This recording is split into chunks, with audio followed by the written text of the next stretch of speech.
நம்ம இன்னைக்கு காட்டு வாத்து பார்க்க போகிறோம். ஆனால் அது படுத்து கிடக்குது அந்த மரத்துக்கு அடியில். நம்ம போனோடனே களைஞ்சிரும்னு நினைக்கிறேன். பார்ப்போம். மரத்துக்கு அடியில் இருக்கு பாருங்க, கருவேல மரத்துக்கு அடியில் இந்த படுத்து கிடக்கா. இந்த ஒன்று தலையை தூக்குது.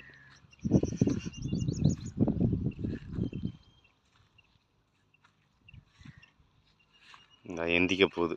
2 வாத்து இருக்குது, ஆண் ஒன்று பெண் ஒன்று.